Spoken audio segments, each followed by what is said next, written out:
Hello student, welcome back to my YouTube channel Sonu lecture. Friends, आज की इस video में प्रश्न उत्तर संख्या 6 के का के अंतर्गत जयशंकर प्रसाद जी का साहित्यिक परिचय याद करने वाले हैं, जो कि आपके बोर्ड एग्जाम के लिए काफ़ी ज़्यादा इंपॉर्टेंट है। फ्रेंड्स, ये आपके बोर्ड एग्जाम में क्लास 10th और 12th दोनों में आ जाता है।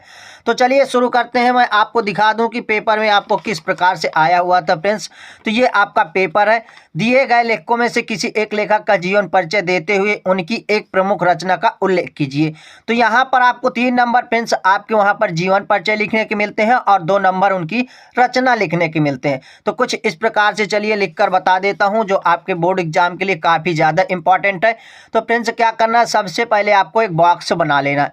बॉक्स के अंदर लिखना है उनका जन्म 1889 ईस्वी में हुआ था, जन्म स्थान उत्तर प्रदेश काशी में हुआ था, पिता का नाम श्री देवी प्रसाद था, भाषा शैली शुद्ध एवं खड़ी बोली थी और मृत्यु 1937 में हुई थी। तो फ्रेंड्स, अगर आप ये बॉक्स लिख देते हैं तो आपको पूरा जीवन परिचय या साहित्यिक परिचय लिखने में कोई भी कठिनाई नहीं होगी। तो चलिए सबसे पहले आपको क्या करना है, साहित्यिक परिचय हेडिंग डाल देना है और उसके बाद लिखना है जयशंकर प्रसाद छायावाद के प्रवर्तक, उन्नायक तथा प्रतिनिधि कवि होने के साथ साथ युग प्रवर्तक, नाटककार तथा उपन्यासकार भी थे। इनकी रचनाएं भावपूर्ण रहती हैं, प्रेम और सौंदर्य के इनके काव्य के प्रमुख विषय रहे हैं। तो फ्रेंड्स, इनके प्रमुख विषय रहे हैं, किंतु मानवीय संवेदनाएं उनकी कविता का प्राण है। इनकी भाषा शुद्ध सरल साहित्यिक खड़ी बोली है। इनसे प्रतिभाशाली कवि थे। इनकी भाषा साहित्यिक खड़ी बोली है और ये एक प्रतिभाशाली कवि थे। इनके काव्य में ऐसा आकर्षण व चमत्कार है कि पाठक उसमें मग्न होकर अपनी शुद्ध बुद्ध खो बैठता है। इनकी शिक्षा का प्रारंभ घर पर ही हुआ।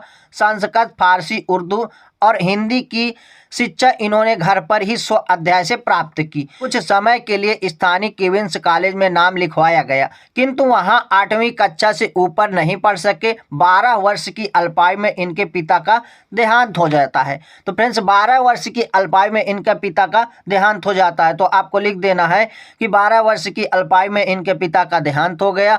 इनका अधिकांश जीवन काशी में बीता। जीवन में 3 से 4 यात्राएं करने का अवसर मिला। की छाया इनकी कविताओं में दिखती है, झलकती है, परिभाषित होती है। क्षमा यानी मतलब टीबी के कारण प्रसाद जी का देहांत सन 15 नवंबर 1937 ईस्वी को हो जाता है। तो फ्रेंड्स, ये रोग से ग्रसित होकर इनका देहांत हो जाता है।